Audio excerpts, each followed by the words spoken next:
Welcome to Forensic Friday, where we examine the intersection of true crime, psychology, and the heart of being human in the middle of it all.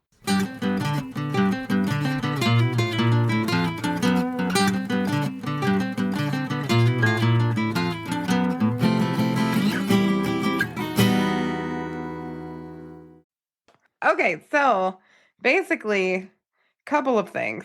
Number one, I have not seen you at all, I know, hold on, I'm finishing eating.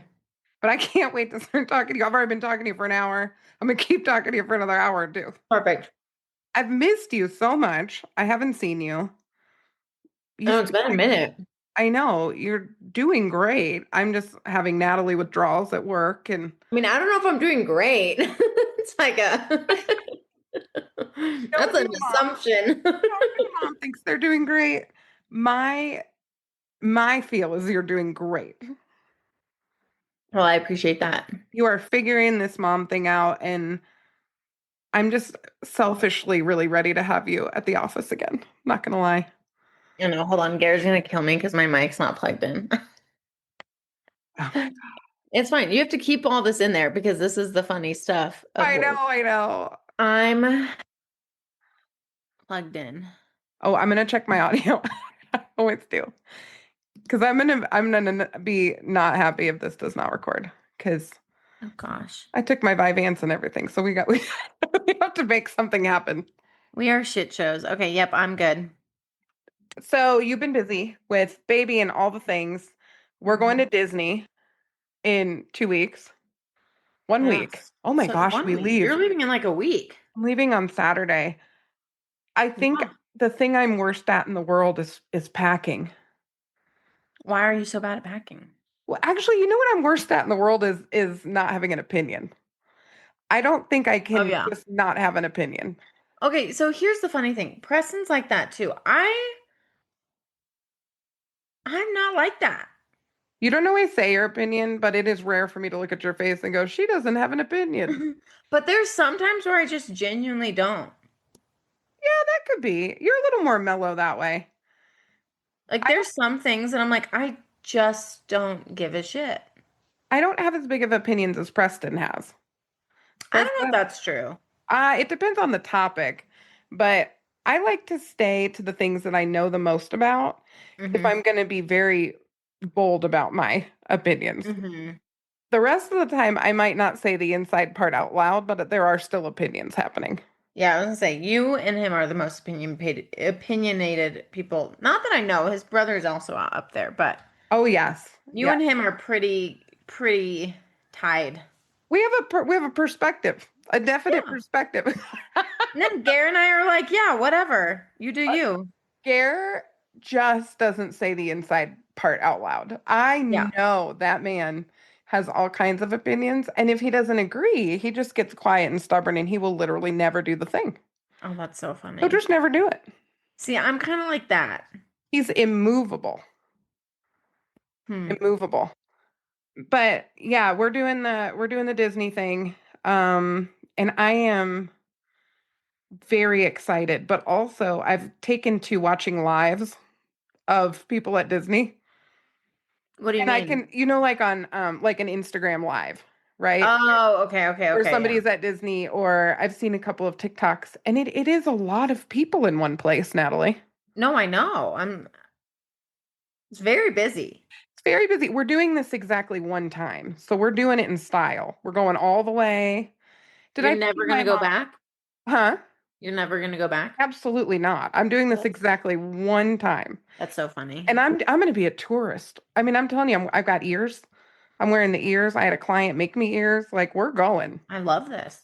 But I will do this one time. Mhm. I'm not a Disney person, but I went once as a kid, and it's some of my favorite memories, and I was 8 and Max 9. Yeah. And so Oh, that'll be good. now I don't know if did I tell you my mom's not going to come? No.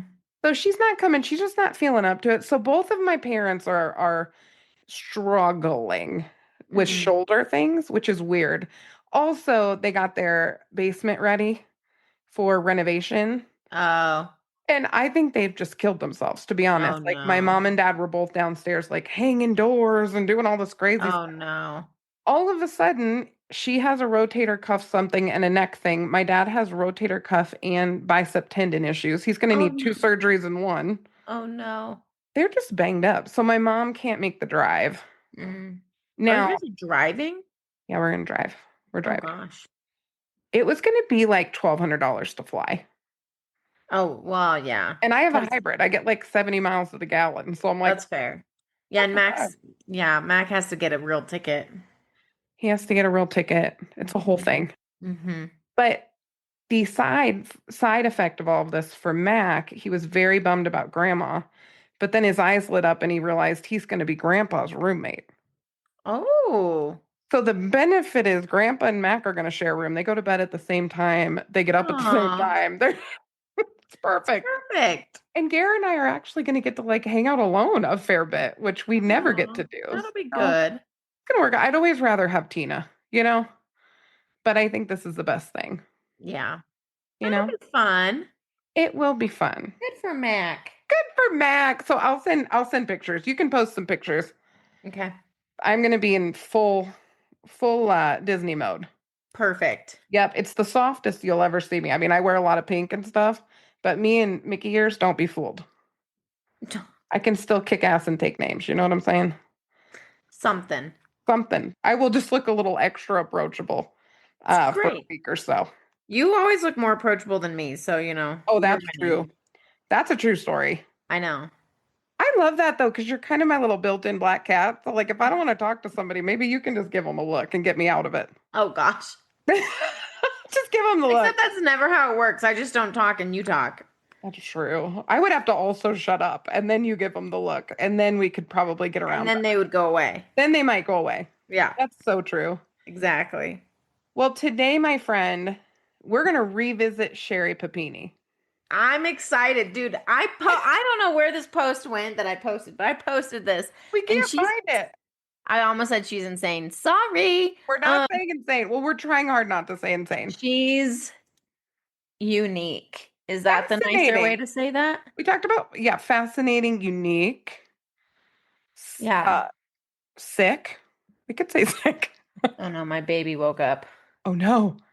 Dun dun I dun. know. Well, let's keep going. I know. Where's hubby? Hopefully almost home. He had to get us dinner. Oh, beautiful. I'm sure he'll be home pretty quick. Okay. We're going to talk about the latest documentary that dropped. So we did the Sherri Papini episode.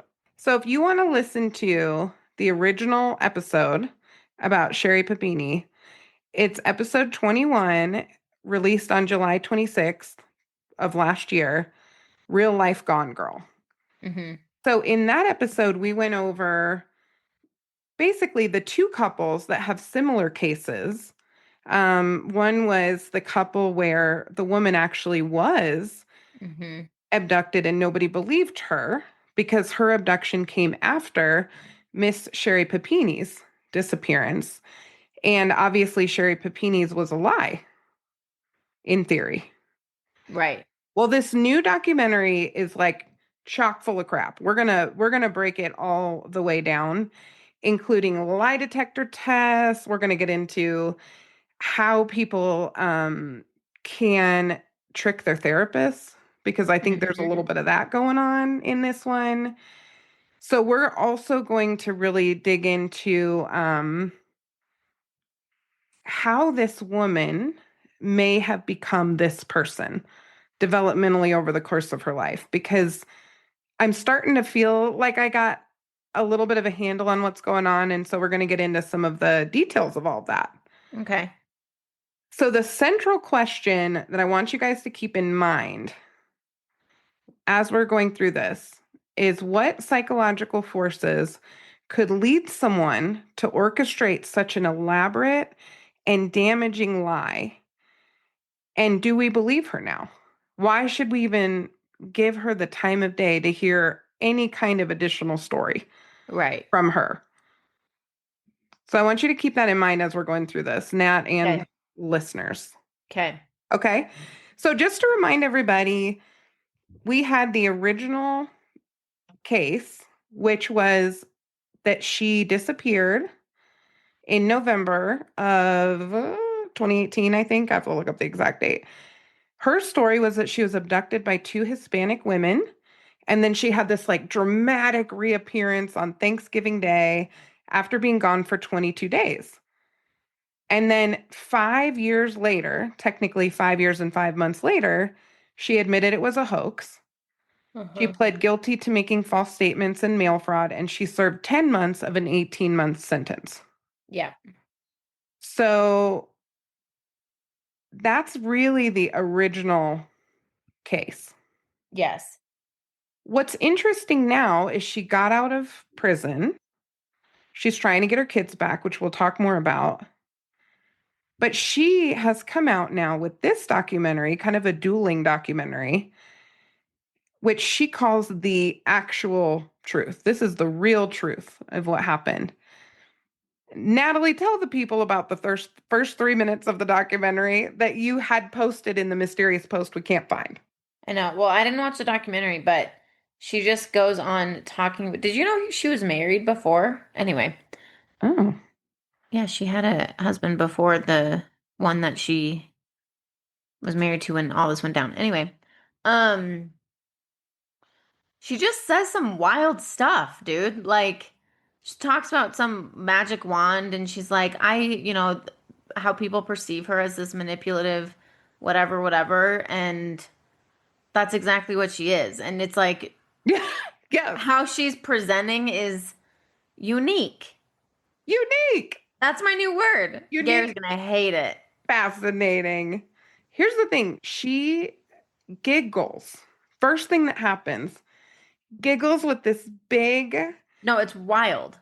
big smile, all of her teeth, and she's gorgeous, beautiful face, and she's Yeah. smiling and she giggles.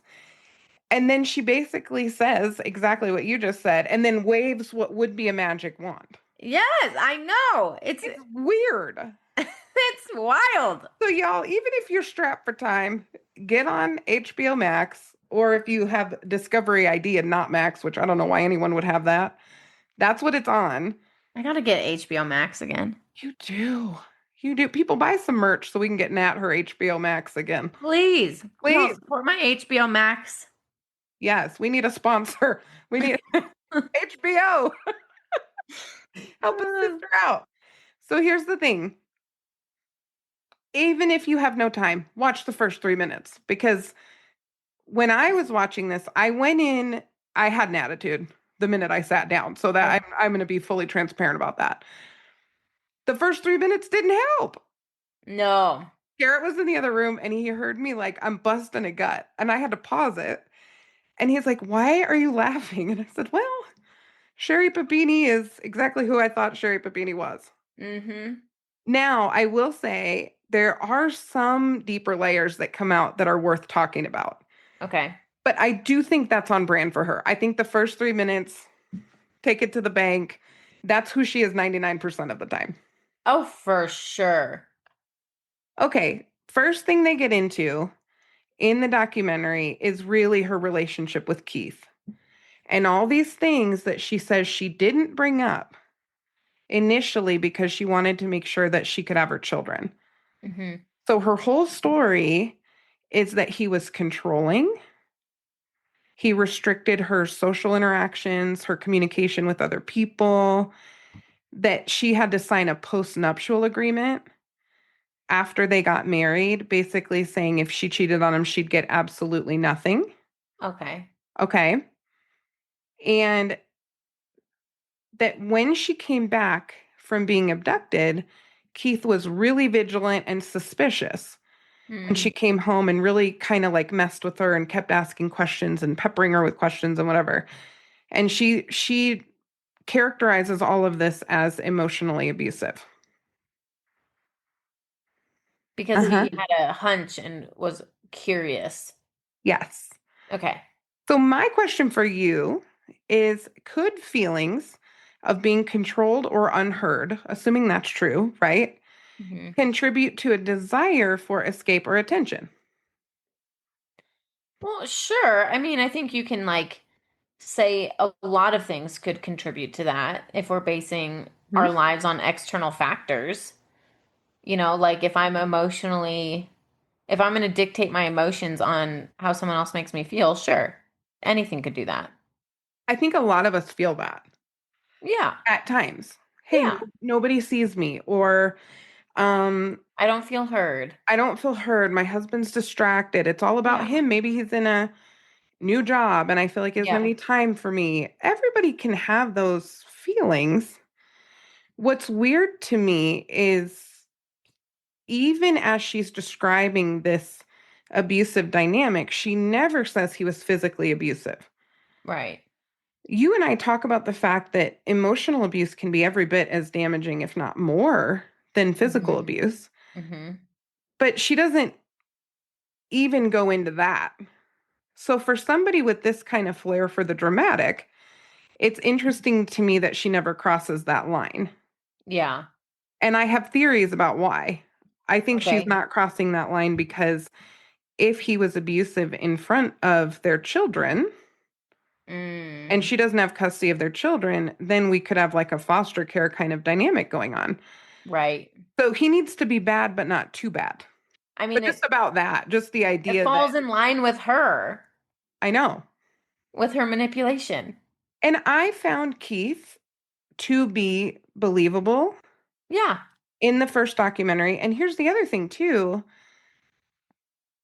I think their claims, and I'm going to get into who they is, it's her attorneys and her, that he did something, some cardinal sin by making the documentary in the first place. He did. That he did, that Keith did. She and her attorneys are like, what kind of father makes a documentary about their mother, blah blah blah. And I'm like, well, the kind of mother that fakes a disappearance and is on national news and has had a big impact on everybody. That has an Yeah. impact on Keith too. Yes. If you're an employer or anybody, you're going to look at this history. Like everybody has a piece of Keith's story now, not just hers. Mm-hmm. And she did that, Mm-hmm. Mm-hmm. right? Mm-hmm. So anyway, I have opinions about that. Shocker. Shocker. So the best part, in my opinion, Nat. So the Anyway. best part of this to me Mm-hmm. is the FBI agent. Okay. She is what dreams are made of. You have to watch this. Like watch it later and text me because it's hilarious. Okay, I'll see if I can subscribe to a free week of HBO. Oh, that's so I smart. might try that. Let's make a list first so you capitalize on every minute that you have it. Okay, perfect. Okay. So here's what you're gonna love about this FBI agent. Okay, this woman is amazing. She has a couple of immediate eye rolls when she got involved in the investigation. Okay. Immediate. And they're so funny because I thought these things, but I don't even know if I said it in the first episode. I think I did when we were talking about diagnosis, maybe. At Okay. Thanksgiving, you just get miraculously released on Thanksgiving. That's wild. And then remember, she had the friends and she had all of them go around and talk about what it was like for them when they found Oh out. my gosh, yes, Remember? that's Do you remember? so I'm cringy. so cringy I and just forgot about that on part. brand. But Thanksgiving, and the FBI agent was like, really? Uh-huh. Okay, local police is like eating this up and she's all banged up and she's so adorable and tiny. And the FBI agent's like, Thanksgiving? Really? About the day after, day In a before? kumbaya circle to talk about how what they thought about you being gone. It's a Thanksgiving miracle. I mean, it's wild. Also, We chalked her up to like, I shouldn't say it that way, but we were thinking histrionic. oh, we're good. Yeah. We're real good at our jobs now. You're Yeah. going to feel this a lot before the end of this episode. Perfect. Also, women don't kidnap women. No. Women occasionally kidnap like children, not to hurt them, but to keep them. Yeah. Women do not. At the hospital, Grace had a literal anklet Yep. that would lock everything down if she got too close to the elevator doors without us getting discharged. I love everything about this. So we couldn't even take her up and Uh-uh. down the hospital. Mm-mm. She stayed on that floor in that wing. Oh, yeah. She didn't go anywhere else. Because women might take a baby. Yeah, no, for real. That's what they said. They were like, no, yeah, we have like a whole thing for this. Security. Mm-hmm. What women don't do is pair up with other women and grown up and kidnap a whole other grown ass woman. No. Never have they ever. It's just not a thing that happens. The only time I've heard of women being involved in kidnapping other women is in when they're in a trafficking situation. Exactly. Trafficking, organized crime, which Yeah, often go hand in hand anyway. But yeah, right. it's interesting to me because her take on everything in her revised narrative really, I mean, it is a stretch, but she tries to make the argument that she left breadcrumbs. And one Hmm. of the breadcrumbs was, I picked Hispanic women because they kind of look like my boyfriend's mom. And it's like they're not even Hispanic. His mother's not Hispanic. Oh my gosh. I think she's Italian. I don't know. I think I get to it. But she just was like reaching for anything. Oh boy. I know.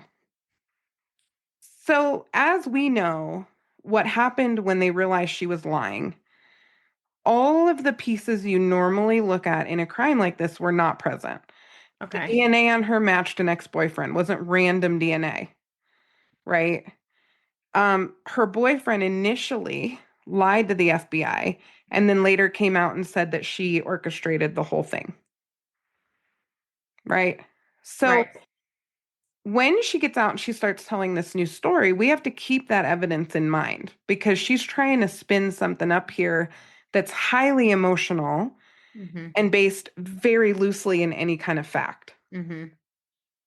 The very first thing that they hit on that's more factual in nature is the idea that they're going to do a lie detector test and then they do it in the last episode. Okay. Okay. Couple things about lie detectors. You probably know this. Have you ever And done you're any of the saying lie in detector the last episode of the HBO one. of the HBO one? Okay, okay, okay. Yes. Have you ever gone to the lie detector trainings at the conference that we go to? Yeah. I've gone to one. It's been years though. I haven't gone in a while. They do the lie detector trainings more for the SO providers because Right. sex offenders frequently have polygraphs, sometimes Yep. weekly, Yep. as a part of their treatment and as they're working on, figuring out accountability and what all of that means. But polygraphs are not foolproof, Mm-mm. and there's a lot of debate about their accuracy. And here's a couple of reasons why. So tell me if you already know these or if these are new to you. Number one, they don't directly detect lies. It's not like a polygraph is measuring a part of your brain that lights up when you lie. It's just looking at physiological responses. Yep. So, just like any physiological response, it might be because you're lying. It might also be you're anxious, having fear. Maybe you're trying to control your responses. That could make it go up and Hmm. down. Have you ever thought about your blood pressure and had it go up? I can do that anytime. Yeah. Yeah. If I even think about it, it's like, Yeah. like lab coat syndrome. Yes. Examiner interpretation. It actually takes a lot for someone to be a consistent Hmm. examiner with a polygraph. Hmm. So different examiners might look at different data with a different perspective. Yeah. One person's high is another person's medium. Like, I don't know how tightly they look at all of those things. Right. Questions are everything when it comes to a polygraph. The way something is phrased has an influence on the results. So if you ask ambiguous or poorly constructed questions, you're going to get inaccurate readings. Right. Countermeasures are things that people can learn or do to try to beat the test. Hmm. We also know if a polygraph is looking at anxiety and all of these things, what do we know about psychopaths? They have very little. I'm not saying she's a psychopath, but let's just say you had a psychopath in the chair. Right. They don't have anxiety. Right. Pretty hard to pick up on that if that's what you're measuring for and the person in front Hmm. of you, that part of their brain is not firing. Right. They're going to look perfectly fine. Hmm. The other thing is based on how something is asked. If you asked it a different way, you might get a different response. Mm. So when Papini passed when asked if she was free to leave and if she asked Reyes to brand her. She passed that question. Well, that's a very direct yes or no question, and there may have been other things going on that made it easier for her to respond that way. Right.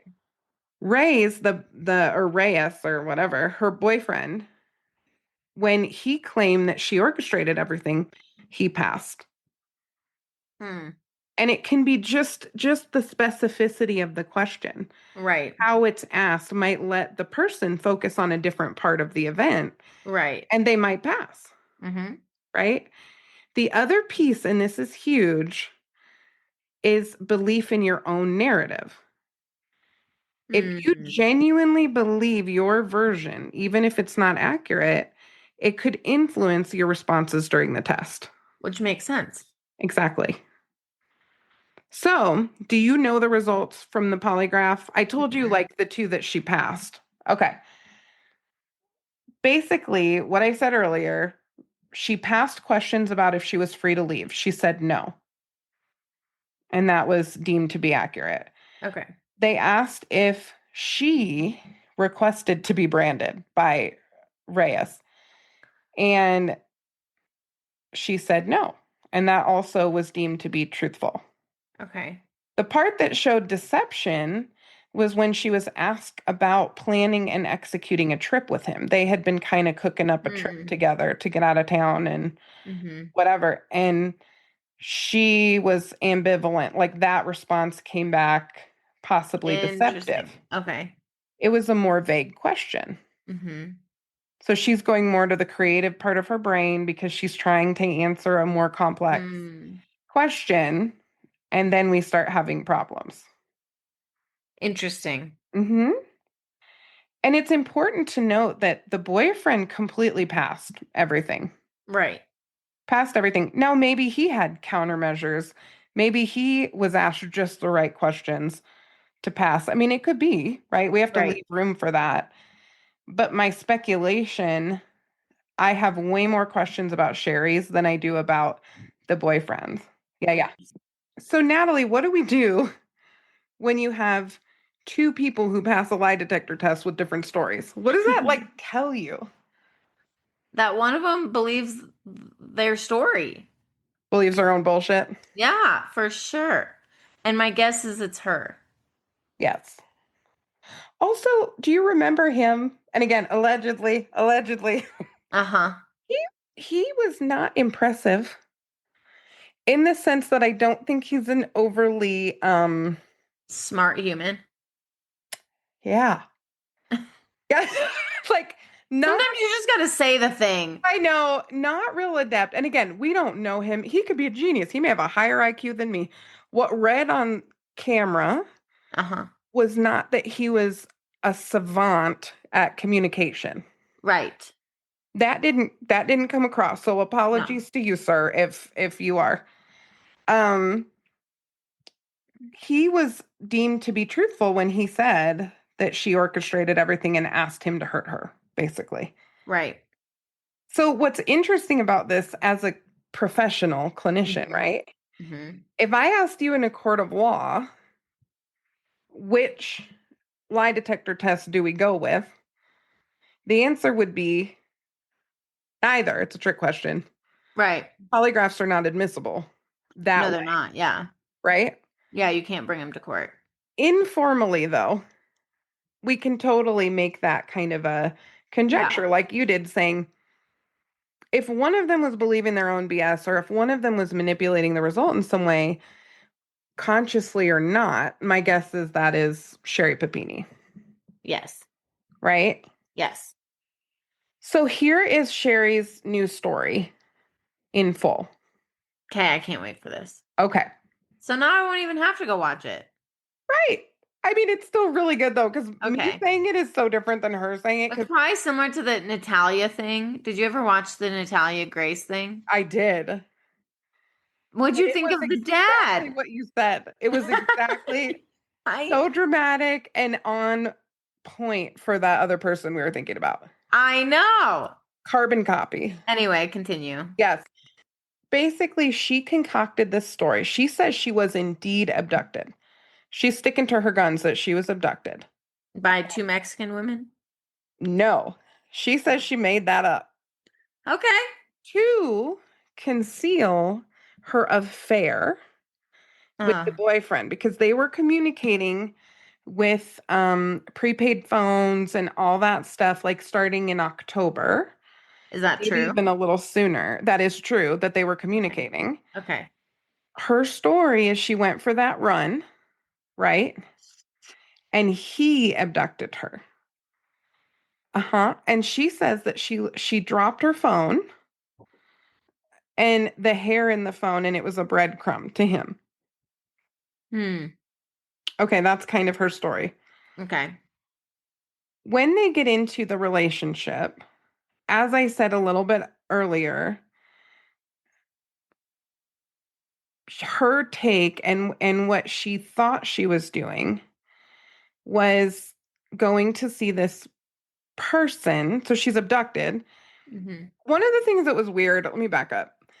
It's weird to me that she was communicating romantically and had feelings for, was in an affair with this man, but then was abducted by him and terrified, Right. immediately terrified, but never claimed any physical abuse from this ex-boyfriend. Right. So it's not like there's a history. She loves him, she wants to be with him, but he's historically been abusive or anything like that. None of that came up, and there's no reports of that. Right. So she gets picked up and she's terrified for some mysterious reason, even though if you see the person you're having an affair with, you might get kind of excited. I don't know. Yeah. Anyway, she's terrified. She gets abducted, and what she says is she can't remember how she got in the car. She woke up in his apartment without her clothes, Okay. and she was physically assaulted and held against her will, even chained up at times.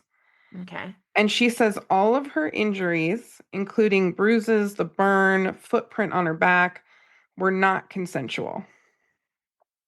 Okay. That is her story. And obviously we know what her ex-boyfriend's story was he was helping out a friend who was in an abusive relationship and needed to get away from her husband. Mm-hmm. That's the deal.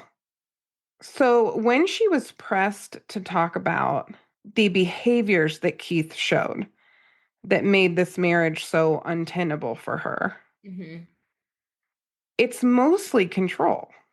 And she Hmm. says some things that we might expect with a controlling partner. What are you wearing? Who are you talking to? How long are you going to be gone? Did you check in? Really wanted to hear from her. He wanted to hear from her all the time. And then when she I do lost, low-key believe that. I know, I do too, actually. She said that after she lost her job, he was in charge of her life, in charge of the social circle, saying the social circle dwindled, but somehow also went back up when she got out and had her big Yeah. kumbaya circle we previously established. Right. Those people showed up real quick. But basically, everything got pretty isolated when she lost her job. And that's when she brought up to the postnuptial agreement because he found her texting another person Okay. and basically told her, if you cheat on me or if you don't behave in the way that I expect you to, he'll take everything and leave her with nothing. Okay. And then what she said is, even though Keith acted supportive, basically, after the abduction, she said he was waiting for me to trip up and waiting to catch me in a lie and waiting to punish me. I I saw mean, none of that, honestly, in the first documentary. He was like wrecked. right. He was gone. But I do wonder if some of that control that she's talking about did happen before. I think it probably did. And I even have a theory about why. Okay, because I think it did too. What makes you Like, think it did? well, Why is that believable to you? that he was kind of controlling like that Mhm, before. I think not to not to stereotype, but I'm going to stereotype a little bit. Like, mhm. I think, man, I don't know how to say this in a good way. I think she gives off this not perspective, this vibe, if you will, Mm-hmm. of probably pretty flirty. Mm-hmm. Um, Probably a little bit on the uh I almost said something that would have been so terrible. So terrible. I would have regretted it immediately. Oh no. Um, just more on the side of like probably a little less conscientious of how she says things, who she talks to, how she talks to people. So Yes. my guess is she's probably pretty flirty, Yeah. and her husband didn't like that. Yes. I agree with that. I actually think that was And happening. they're like a young couple, like young couples tend to sometimes have those dynamics Yeah. early on. Little kids, Yeah. right? So Keith Papini, this is the response from his lawyer to this documentary. Okay. Any allegations of severe abuse, manipulation, and lying made by Sherri was false and disproven by a mountain of documentary evidence and objective, indisputable facts. Interesting that they use the word severe I thought abuse. so too. Huh. I thought so. I bet there was emotional abuse I think there pretty clearly is. and like love, like some control stuff going on. I think so too. And also, they played a couple of voicemails. Now, it's very Mm, unfair to play a voicemail post all of this happening, where he's like, you need to go along with the divorce. You're going to lose your kids, right? Like, yeah. very controlling, very aggressive. Also, though, consider the situation, not an excuse, Right. but he was trying to not get into a massive custody battle with this woman who just Yeah. created this massive problem in their lives, right? Yeah. She also went into the fact that Keith overblew a bunch of stuff and lied in the documentary Hmm. previously about how she treated the children. So this whole thing about having alcohol Oh, soap yeah. rags in a bag around their neck. Well, she says they were essential oils to help them breathe, and they have sensitive skin, and so I couldn't put Vicks Vapor Rub on them. So we did this instead. And she was kind of painting this picture that she was set up. Yeah. How often do you believe when our clients say they were set up in their offense? Like my truthful answers, I hardly ever believe them. Yeah, I never do. Yeah. Because number one, that's not the full story. And the minute you Right. think that, they lose all accountability Yep. for their behavior. But also, like, no, Right. no. And also, you could set me up every day, Natalie. If I don't show up to that fight, if I don't do the thing, I'm Mm-hmm. not getting in trouble, Right. period. So the idea that she pushed my button, she set me up, she blah, blah, Oh, yeah, blah, no. the idea that That's never true. he made this thing up with the alcohol and the this, and he put the spin on it. Between the two of them, I'm going to go with his account. Pardon me, Sherri. Right? Right. Okay. Let's talk about her mom. So you haven't seen the documentary. Mm-mm. Her mom and dad are fascinating Okay. to watch. So mom is Loretta Graff. Okay. Mom's presentation is very off Hmm. to me. Allegedly, I don't know the woman. I'm not making a clinical judgment, just subjectively. Right. It feels really off to me. So Sherri opens up and says she was abused by someone, not her mother and father, sexually when she was a child. Mm-hmm. And I believe she said that her father had like walked in and figured out that it was happening, like walked in on it. Oh, no. hmm And But that was she doesn't say who it was. mm-mm. And Okay. that was a huge part of her development, Yeah. basically, right? I find that super believable. Yes.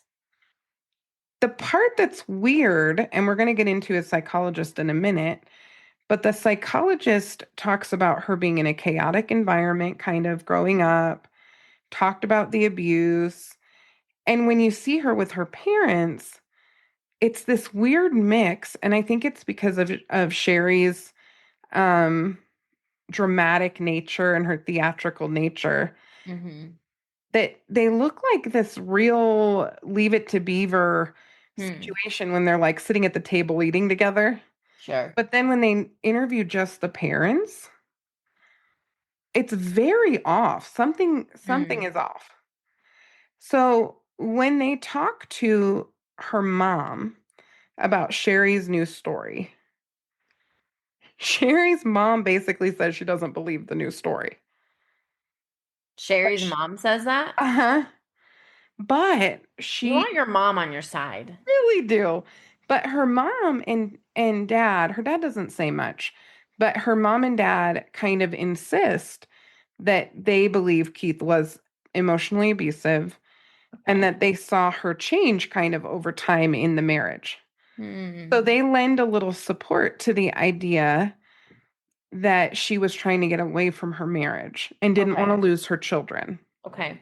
The part her mom doesn't believe is that she was abducted by the boyfriend. She doesn't believe that Yeah. at all. She thinks Sherri just went to be with the boyfriend Oh my God, that's to so get away funny. from the husband. Right. I could see that though. Hmm.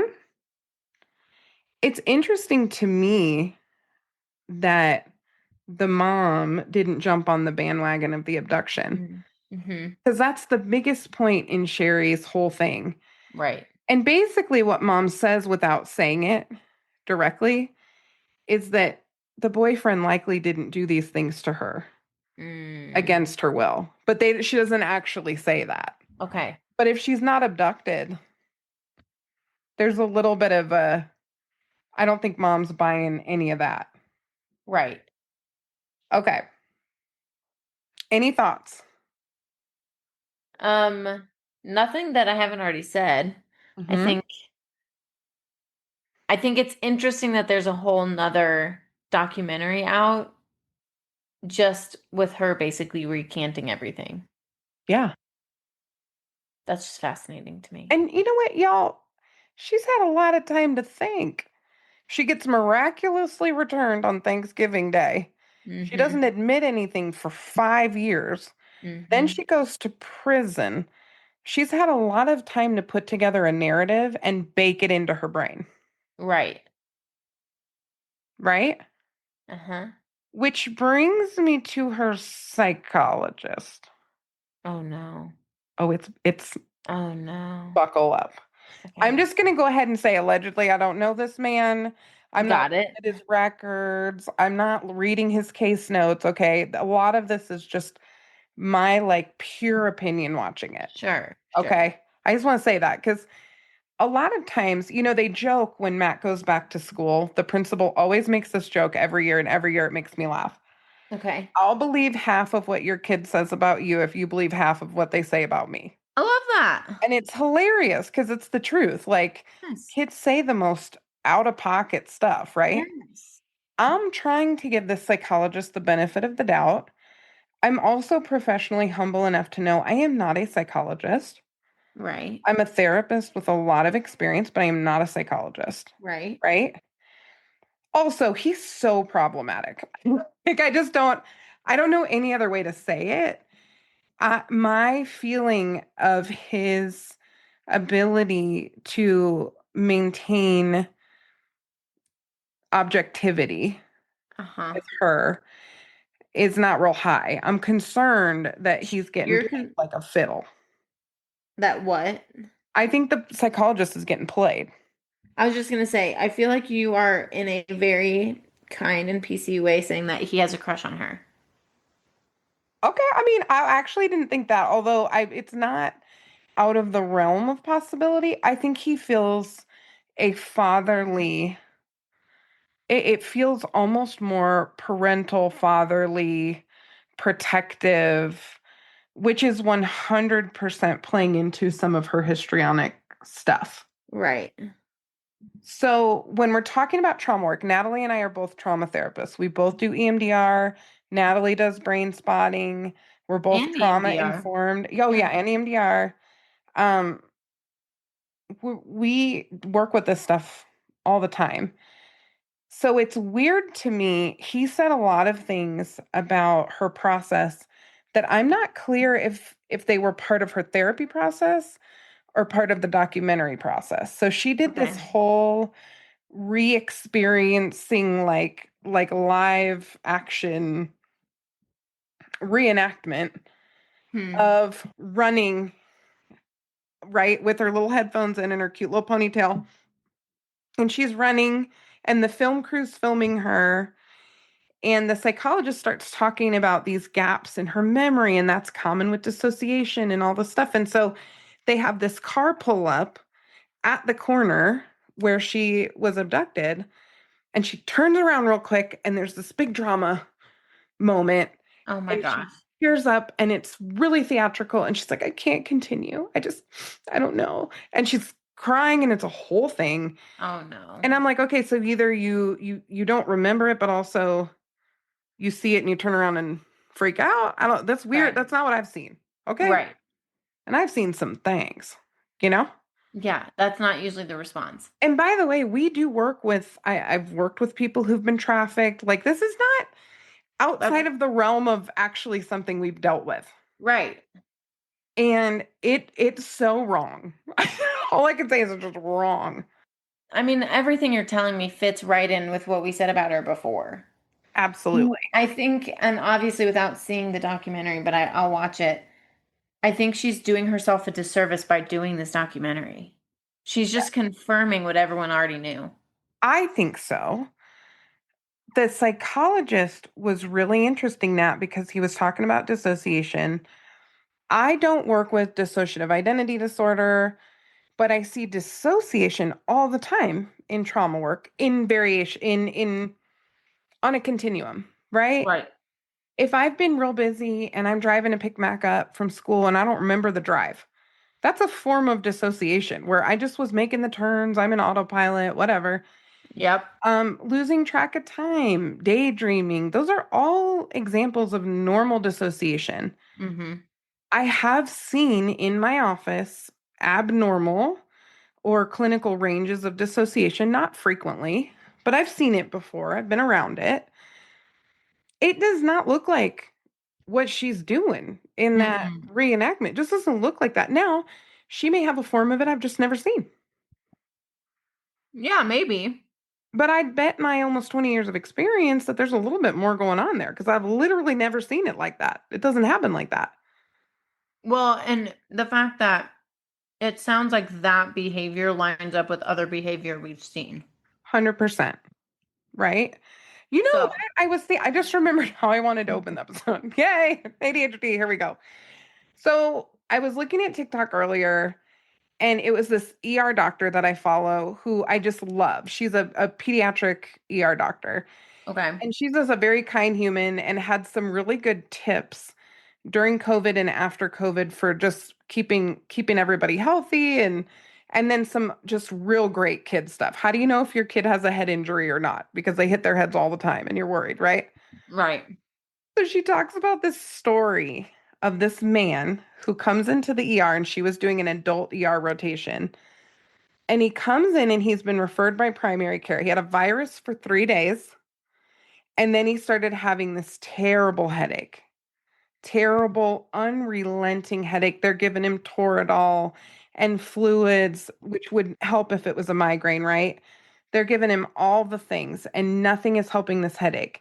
Imaging is clear, all of these things. And she's sitting in her office and she goes, I need to ask him something. She goes in and she says, Sir, are you a coffee drinker? He says, Yes. She goes, Have you been drinking coffee the last couple of days while you've been sick? He goes, Well, no, because I've been Oh taking my medicine. I've gosh. been in bed. She goes, You have a caffeine withdrawal headache, sir. They give him coffees better. That's hilarious. Right. And this happened one time to my parents. So my grandma in Chicago would do some really annoying things when we would visit. She'd make sugar-free versions of things just like for fun. Terrible. Okay. Also, she would swap out my parents' full calf coffee for decaf and What? not tell them because she thought they didn't need it. So they'd have a rip roaring, like your eyes are bugging out of your head headache 3 days in. Oh my gosh. And I didn't understand as a kid how mad that would make them. Now I get it because I'd be furious, you know? Well, and it's like a form of gaslighting. 100%. That, I mean, is on brand in some ways as well. But yes, I mean, really, it was sort of like, you don't need that caffeine. And then they're like having a terrible headache. Anyway, that's a Yeah. story for another day. But I share that to say when she's having this intense reaction, when you think about assessing a situation, risk assessment, or just trying to get a feel for what really happened, the most likely thing is usually the thing. Mm-hmm. And it's usually like the more common, more palatable, more digestible version of something. Right. So for her really weird thing to be accurate, I have to ignore all the things I actually know are true Right. 99% of the time. And she doesn't have the reputation for me to be willing to suspend uh reality to Right. believe her story. Right. So that's the problem that I have. And this psychologist is absolutely doing that. He Mm. says he believes her new version of events, that she was abducted by the boyfriend and abused by the boyfriend. Sounds like he just got suckered into her story. I think so. He said, quote, to think of this as a conscious hoax concocted by Sherri just doesn't fit the facts we have here. I'm like, sir, it 100% fits the facts that we have here. Right.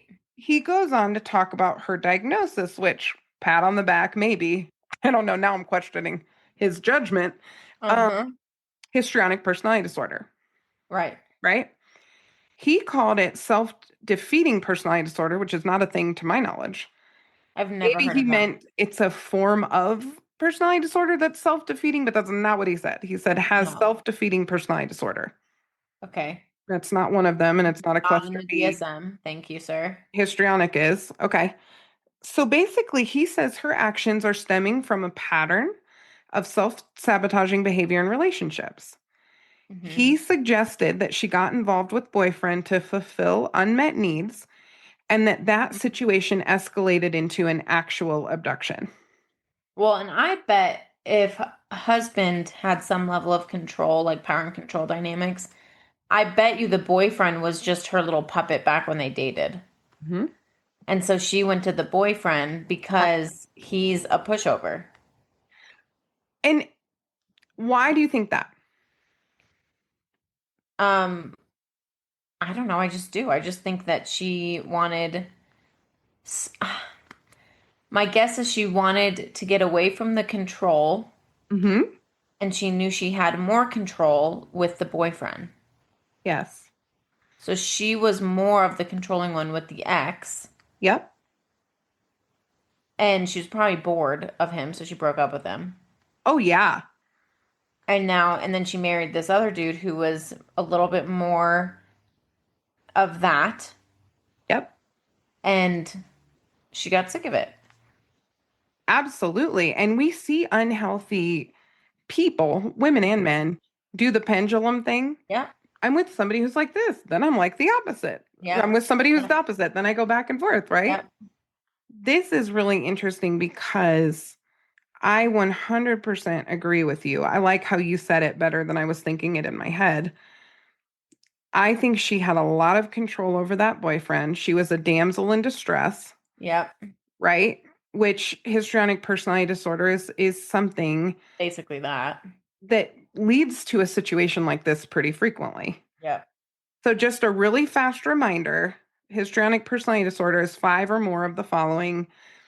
Um, if a person is uncomfortable in situations where they're not the center of attention, Mm-hmm. i.e., Thanksgiving dinner, kumbaya circle. Interaction with others is often characterized by inappropriate sexual behavior or provocative behavior. Mm. This Tracks. is very interesting because this is exactly what you said a few minutes ago. She may have been kind of like flirty, Mm-hmm. overly warm, maybe even Mm-hmm. kind of aggressive with other men in front of him. Mm-hmm. All of that makes sense. Does not excuse his behavior if he was controlling, but No. it explains why he might have been trying to lock that down a Yes. little bit, right? Yes. Rapidly shifting and shallow expressions of emotion. Mm-hmm. Yes. Consistently uses physical appearance to draw attention to self. Absolutely. I would say I see Mhm. that in her presentation. Has a style of speech that is excessively impressionistic and lacking in detail. That was her entire interrogation. So Huh. in the beginning, if you go back and watch, because they showed clips actually in this documentary of the other one, Yeah. she thinks this is a defense of herself, that she was so traumatized that she just couldn't remember certain things and blah, blah, blah. Mhm. I'm looking at that going, histrionic. Mhm.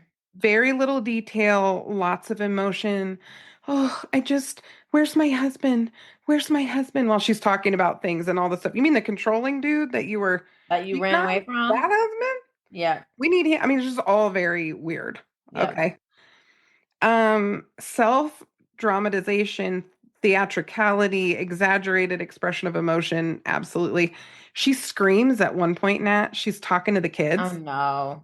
and she gets off the phone and she unleashes this like primal scream. Oh my gosh. And I'm thinking to myself, I couldn't do that if I was on fire. I don't think I could make that noise, Natalie. That's so funny. I really don't. If I was genuinely in a crisis, I don't think I could make that noise. Right.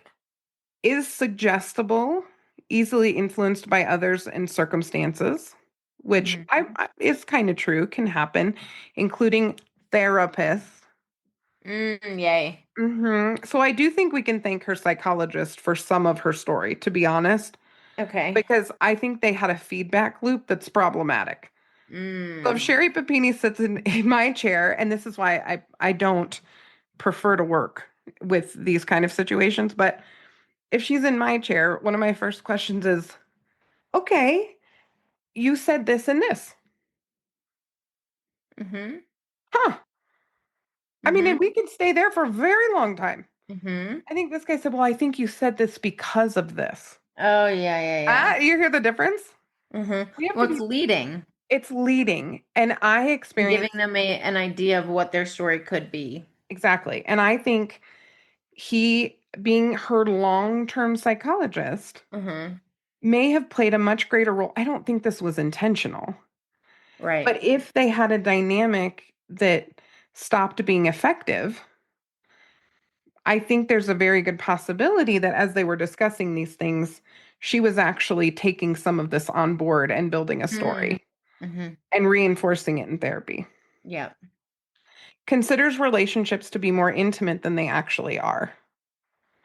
Friends and romantic relationships. Okay. Low tolerance of frustration, which is interesting. You actually see this in the documentary, Mhm. even when she's trying her best to put on a great performance. Mm. Tendency to blame others, tendency to, oh, what am I looking at? Seek reassurance or approval, sensitive to criticism, all that stuff. Right. So, Nat, what do you think are some of the psychological factors that may contribute to both her diagnosis but also her behavior? I can't sit here and say she was happy or unhappy in her marriage. My guess is there was an element of her or a part of her that was bored Yes. and maybe unhappy. I don't know if I would go as far as unhappy though. I don't know if sounds terrible. I don't know if she's capable of like knowing if she's like happy or not. Mm, Is it would change quite often based on whatever her expectations were and if they were met or not. that's a really good observation, Nat, because it's hard to know.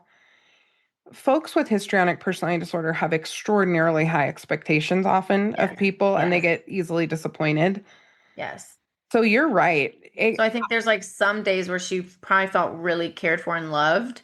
And Mhm. then the second he didn't meet an expectation, she went into this place of he's controlling, he's mean, he's manipulative. I And see so he that. might not have even been all those things to that extent. I'm sure some of that was there, Hmm. but she might have done things to Hmm. evoke emotion and to evoke some of that in him. Again, it's not her fault if he did do stuff like that, but she might have done things knowing not it goes back to what you asked me before of like, whatever, but I know how to push people's buttons. I know what buttons to push for Preston. I know what buttons to push for my family. I know what buttons to push for my friends. Right. And I can purposely do those. It's up to them to respond based on how they want to respond. But I can purposely do something to try to evoke a response. Mm-hmm. And I have a theory that she did that quite often to her husband. And he's also not probably emotionally equipped enough to know that he has more control of his response than he did. And so he would respond based on what she would do. Yeah. You know what I mean? I agree with that. I was just thinking in my brain while you're talking, thinking in my brain, where else would I be thinking? I was thinking about the um personality disorders, in particular the cluster B personality disorders and what their currencies are. Hmm. And for histrionic, it's drama. Yeah. That's the currency. And I want to say again, if you have histrionic personality disorder or someone in your life does, it's real. It's in the DSM. Yes, it's a real thing. This is a real thing, and people have varying degrees of control over their symptoms. So I can have empathy for a person with this makeup for sure. Yep. But the currency is drama, the connection is drama. Yep. And that is how they orient themselves in the world. Yep. Whereas for a narcissist, it might be admiration. For Yep. somebody with borderline, it might be attachment, right? Like there's all these different currencies. Yep. I actually think it's possible that Keith was not dramatic, that he Yeah. wasn't passionate enough, but he also was maybe a little controlling and just like, get over it. Like, stop being the way you're being. Yeah. Well, and maybe he wasn't controlling. I mean, that's possible too, right? I don't know that I can take Maybe, her word for it. maybe, or yeah, I mean, and maybe he really wasn't. Maybe she would evoke some of that stuff to trigger him to feel certain ways. Hmm. But I mean, she kind of even in there, now that I'm thinking back to the other documentary that he's in, he's pretty smitten with her too. I don't know how much of the control he actually had in He their was relationship. authentically wrecked when Yes. she was gone and when she returned, and he Yes. believed her completely and defended Yes. her. That's just the truth. Yeah, so I actually have a feeling she was still also in control of that relationship, but he didn't have a big enough emotional response for her. And when he would, she probably felt happy. Well, and also Nat, her parents could be standing by her side on the Keith's controlling train Hmm. because they had phone calls all the time from their daughter who was Hmm. distraught. Hmm. But they don't understand that their daughter's distraught as a baseline. There might be Wakes a up little, distraught, she goes to bed distraught. You know what I mean? I mean, I fully believe it's histrionic, but also some factors of borderline. Yes, I could see some of those. What mom said, and this is the part that I think makes Sherri a little bit more human to me because she's such a cartoon in so many ways where Mhm. I see her and I'm like, what are you doing? Like it's Right. uncomfortable Right. to watch. When I hear mom say there was inappropriate sexual behavior that I really don't want to get into, mom's Hmm. visibly affected by that. And even though Hmm. mom has a little bit of a strange affect, I can tell whatever happened there was really bad. Mm. And if he walked in on it, it was somebody they knew. It was Yeah. somebody she knew Yeah. pretty clearly, you Well, know? and something, you know what? Sorry, a lot of things are clicking. I love this. This is why.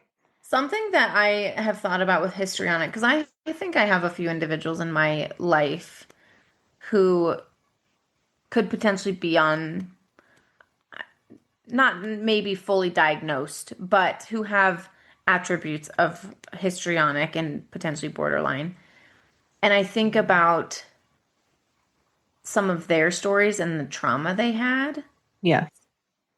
and how much, going back to the episode that we did on borderline, how much of these types of personality disorders are a response to significant trauma.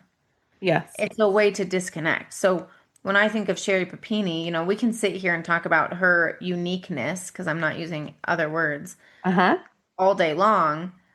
But for me, even like the empathy, the heart of it for Sherri is really like she probably went through something really horrific to be this emotionally detached from herself and other people, because that's what this is. Like I look at her, I watch the like little wand flick of her wrist, and I'm like, what is she doing? Where are you right now? What Where in the Disney are you? princess are we Literally. doing? Right? Like, where do you think you are? Yes. And so I think of that and it's like that's a detached. She's detached. That's so interesting that you say that because there's this one scene where she pulls out her craft stuff. Mm-hmm. And I have this moment of genuine like feeling for her watching her do this because Mm-hmm. she's got this cute little craft room. You and I know people who craft. It's not me, but there are Not people who me, do yeah. this, right? I try real hard, like once every 3 years to pick something up, and it just never really goes super well. I know I can't craft. I know. I wish I could, but I really My can't. friends, some of my friends like to craft and they're like, let's do a craft day. I'm like, don't call me. Don't call me. Also, we don't have time. Nat, you and I, Well, there's even stuff if going I on. did, I don't want to sit and craft. That's true. You go for a hike or something, not Yeah, sit around. I'll be outside. Absolutely. So she's in her little craft room and she pulls open the cabinet doors and she pulls out the coasters and she makes this big point. It was October when I started talking to him, and so the boyfriend. And so I was talking to him about the Christmas gifts. I always do them in October, my homemade Christmas gifts. And I was making coasters, and they were coasters that she was branding. They were wood coasters that she was branding things into. Okay. So she Interesting. pulls out her branding kit, and I can't remember if it goes back and forth from her in her craft room to sitting on the chair being asked questions. Yeah. But she basically says, of course, she told her boyfriend about this branding thing that she was doing and everything else. When I tell you the disconnect in her brain when Mm. she's talking about this is so intense, Mm-hmm. it got uncomfortable. So I'm watching this. I'm like, okay, well, that's kind of cute and human. She has this little craft room. She pulls out this branding thing and she goes, I just can't even look at it now. Like the things that I can't do again. And I'm like, are we talking about making coasters? You can't make Mm-hmm. coasters again because your back got branded? Mm-hmm. That's a weird thing to be sad about Mm-hmm. in light of everything that happened. Mm-hmm. Mm-hmm. And when you look at her face, Nat, when she takes the polygraph, Mm-hmm. it is completely different than how her face looks the rest of the documentary. Oh, I believe it. She is somewhere else. Yeah. I mean, I am a true, I think of the individuals in my life who potentially fit in some of this, in some of that cluster. And Hmm. I think about how, and it's like moments, right? Like you see them come in and out of these moments. Yeah. Like even when she's sitting and talking, like it's almost like a little girl.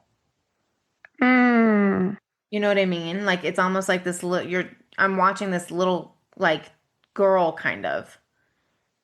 How do you deal with that? Because I'm sure there's people listening who have people that they love who are maybe on this continuum, and it just feels like it's always something. Maybe they shift in the relationship, and you're in trouble with them one minute, and then the next Mhm. they love you, or you're just tired of hearing about their problem of the day.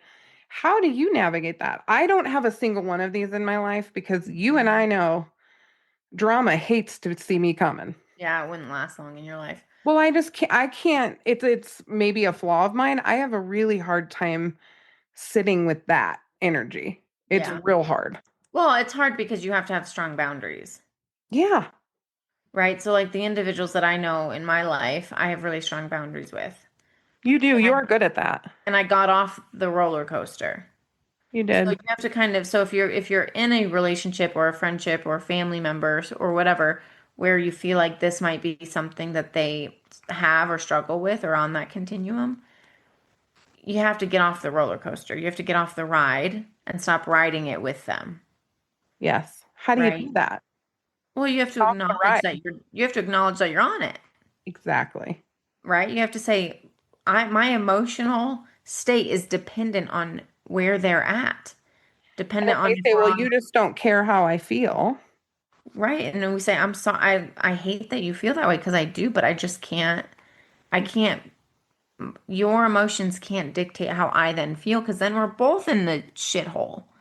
So how Like can you you. be empathetic but not be on the ride? Because we've said so much about empathy and feeling with people. Mhm. How do you do that? Well, I think you tell them that, right? I think you're allowed to say, "Hey, I have," and being honest with them. I have this maybe flaw in me that I tend to, when you are so down, I tend to match that, and that's actually not helpful for you or for me, I like that.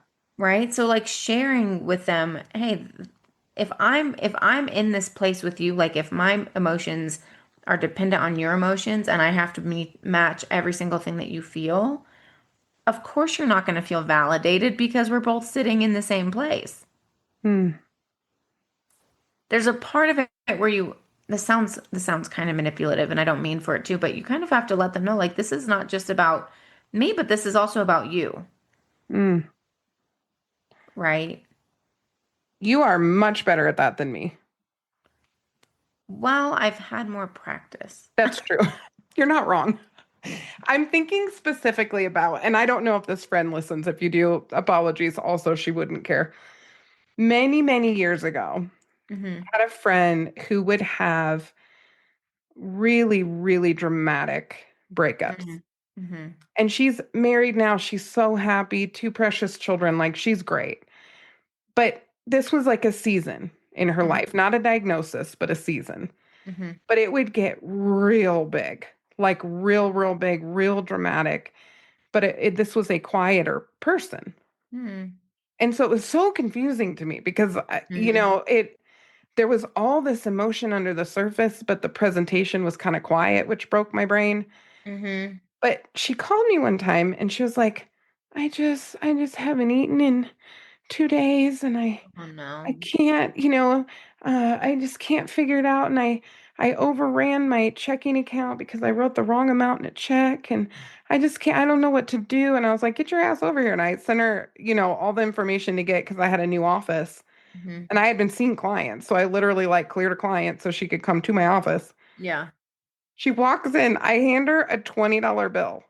And I was like, go get yourself some Chipotle. What the hell are you doing? Hmm. What's going on with the bank account? I don't understand. You don't have a credit card? Like, what are we doing? Call the bank. I don't, that's not great. Okay. So, Hmm. this boundary Hmm. thing you're talking about, the way I used to deal with these situations was I would just fix the problem and then like keep it moving. That Right. is a great way to make someone completely dependent on you.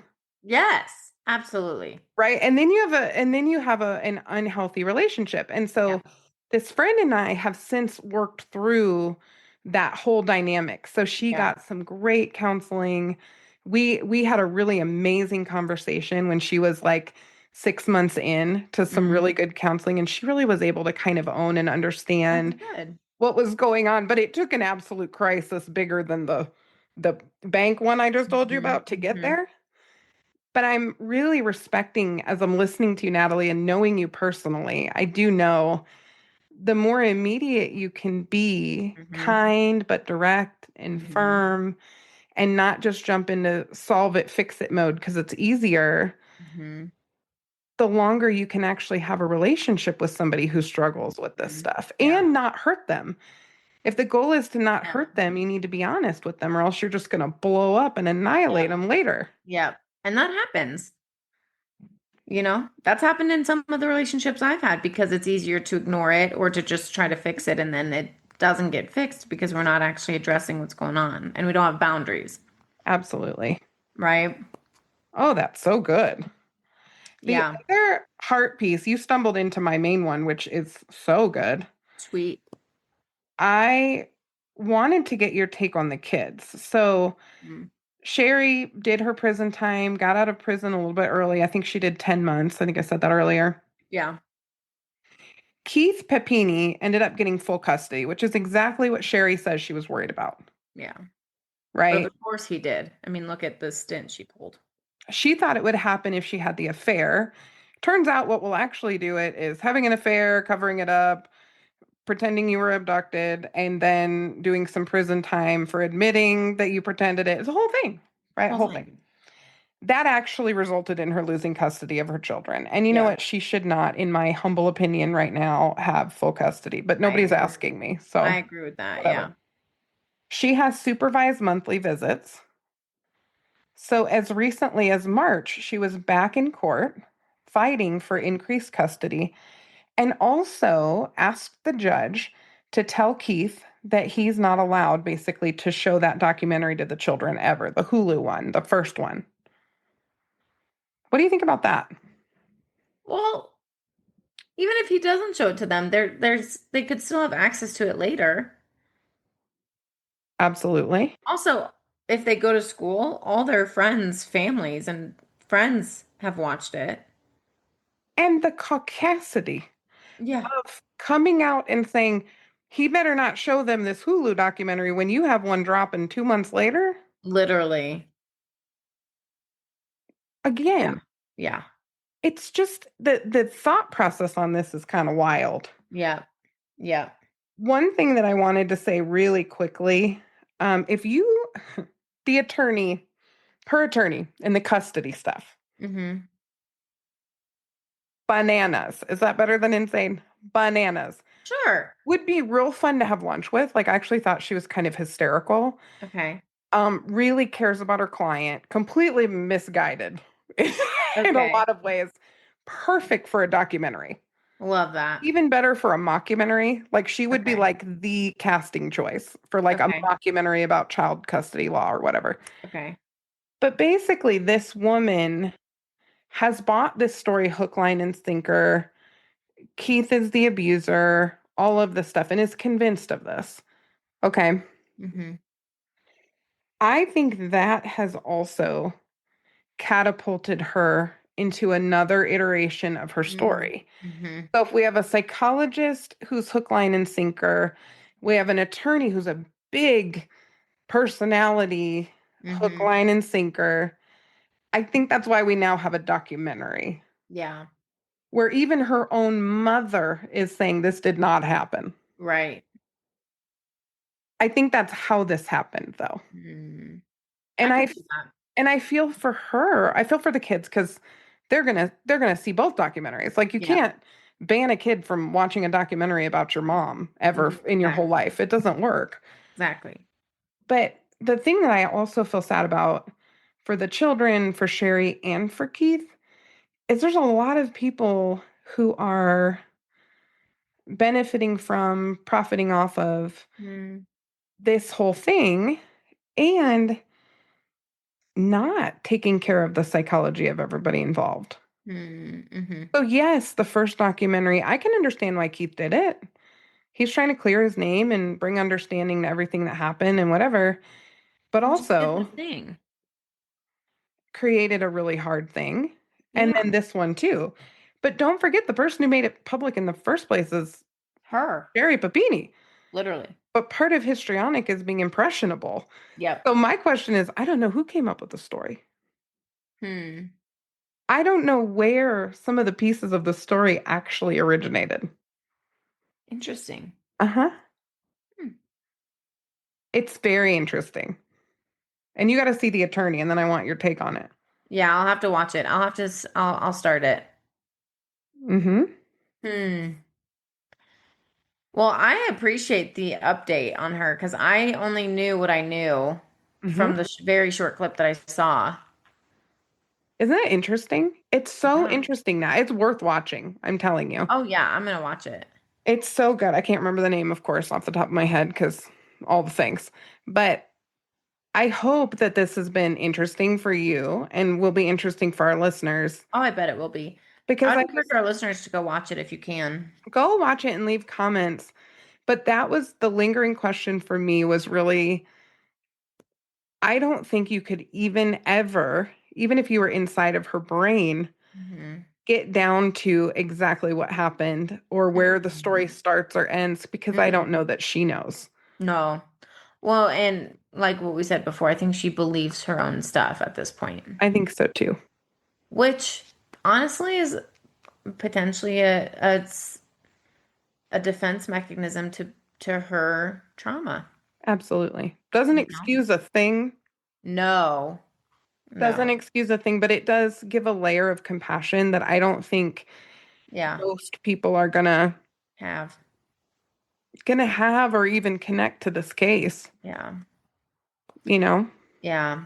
Like we don't, and that's the thing, especially with these personality disorders. Like the instance that I go into, like what's more of their story, what is their trauma, and the fact that we have a little bit of information on a pretty significant trauma. I sit here and I'm like, it again doesn't excuse her actions. Mm-mm. What she did was wild. Mm-hmm. However, I think of she had to go through some stuff Yes. to emotionally and mentally be where she's at, Yes. you know? Yes. I So, agree. no, I loved the case. Thank you for sharing it. Oh, you're so welcome. Sherri Papino, part two, y'all. Sherri Papino, part two. And we have some good stuff coming. I have another case, and Nat, I know you've got a couple you're prepping, including a Yep. big one for the summer. Yeah. I'm still working on getting someone that we could interview. We'll see. We're working on it. We are totally working on it. I And we're know. almost at 20,000 downloads. And can we please, for the love of God, get to 4,000 followers? I think we're like, I what know. are we? 82 shy. Let me look. 87 shy, something like that. Yeah, something. Tell your friends, send the post. We really want to get to 4,000 followers so bad. Yeah, we're at 3,913. Oh, I'm not great at math. 87. I'm almost certain it's 87. If it's Yeah, I not, think you're right. let us know how I many think we you're need right. to get to 4,000. Let us know and also share it with your friends so we can get more followers. That's right. So thanks, guys, so much. We'll see you next time. And as always, Bye, forensic friends. I'm Janine. And I'm Nat. And as always, thanks for listening and join us next week for more crime, psychology, and heart.